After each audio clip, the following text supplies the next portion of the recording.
बिस्मिल्लाहिर्रहमानिर्रहीम। तमाम तारीफ़ें अल्लाह के लिए, दरूद व सलाम मोहम्मद वाले मोहम्मद की ज़ात पर। अस्सलाम वालेकुम नाज़रीन, मैं हूँ एस्ट्रोपामिस्ट सैयद अली ज़ैदी। नाज़रीन, ये वाक़या तकरीबन नाज़रीन 20 साल पहले का है कि एक बहुत खूबसूरत तवाइफ़ अक्सर मेरे पास आती और हिसाब करवाती और अपने मामलात पर मुझ पर रहनुमाई अक्सर वो हासिल किया करती थी। एक मरतबा नाज़रीन वो मेरे पास आई और वो बड़ी खुश लग रही थी।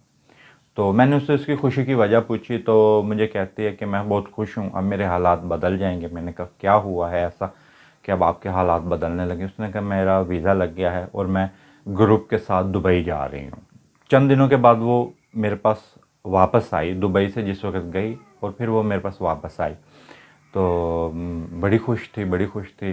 तो ज़ाहिर सी बात है उसने पैसे भी अच्छे वहाँ से कमाए और मैंने उसकी मज़ीद खुशी की वजह पूछी तो खैरियत उसकी मज़ीद दरियाफ़्त की। तो उसने मुझे बताया कि वहाँ पर एक पाकिस्तानी नौजवान से उसकी दोस्ती हो गई है। तो मैं बड़ी खुश हूँ। तो ज़ाहिर सी बात है इनकी तो हज़ारों लोगों के साथ दोस्ती होती है, तो इसमें कोई इतनी कोई बड़ी बात नहीं होती है, क्योंकि इनका कारोबार है और इनका रिज़्क़ का निज़ाम ही ऐसे चलता है। तो लेकिन उसके नाज़रीन फिर 1 साल बाद वही तवाइफ़ फिर दोबारा मेरे पास आई और कहती है कि आप मेरा ना हिसाब करें और देखें कि ये इस नाम के नौजवान से, यानी कि वही जिसकी उसकी दुबई में दोस्ती हुई थी, तो वो शादी करना चाहती है और हमारे दोनों की शादी इंशाल्लाह इस हफ़्ते मुतवक्के है। और मैंने उसको कहा कैसे? उसने कहा मेरी वालदा के साथ इसके जो मामलात हैं वो तय पा चुके हैं। मैंने कहा क्या आपकी वालदा के क्या मामलात इसके साथ तय पाए? उन्होंने कहा ये मेरी वालदा को 10 लाख रुपए अदा करेगा, उसके बाद हम शादी करेंगे और उसके बाद हम दुबई चले जाएंगे या उसके जो उसका शहर है वहाँ चले जाएंगे और हम जो उसके यानी कि आगे के ख़यालात है भी किस तरीके से हम ज़िंदगी बसर करेंगे। तो इसने कहा कि आप ना मेरा हिसाब करें और मुझे ये बताएं कि ये मेरी शादी कैसी रहेगी।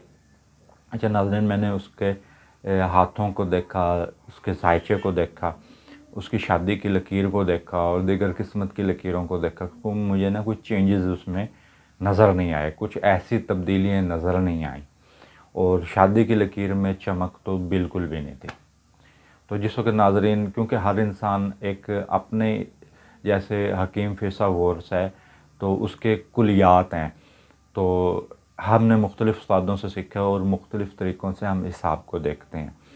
तो जैसे उसके वो हैं मसले हैं तो हकीम फिसागोर्स के, तो वो मुख्तलिफ़ तरीक़ों से मसलों को हल किया जाता है। अच्छा, तो हम इसी तरीके से मुख्तलिफ़ तरीक़ों से हम अपने हिसाब को देखते हैं। तो नाज़रीन, एक तो उसकी किस्मत की लकीर बिल्कुल नॉर्मल चल रही थी, दीगर लकीरें ज़िंदगी की लकीर वो भी नॉर्मल चल रही थी, शादी की लकीर में चमक ही नहीं थी। तो मैंने उसको कहा कि ये आएगा ज़रूर लेकिन आपके साथ शादी नहीं करेगा। वो मेरी बात पर ना थोड़ी सी हैरान भी हुई और थोड़ी सी वो बेचैन भी हुई। तो उन्होंने कहा क्यों, शादी क्यों नहीं करेगा? मैंने कहा लकीर कह रही है कि शायद, मैंने कहा अल्लाह करे आपकी शादी हो जाए, लेकिन मुझे अभी फ़िलहाल आपकी शादी, फ़िलहाल जो आप हफ़्ता कह रही हैं ना, हफ़्ता या महीना, इस महीने के अंदर आपकी शादी मुझे होती नज़र नहीं आ रही। मैंने कहा वो नौजवान आएगा लेकिन आपसे शादी नहीं करेगा। अच्छा, ये क्या कि वो चली गई। अच्छा, फिर कुछ दिनों बाद फिर नाज़रीन वो आई तो मैंने उससे उसकी खैरियत दरियाफ़्त की, उसके हालात दरियाफ़्त किए। तो उसने कहा आपकी बात पर ना मुझे यकीन कर लेना चाहिए था।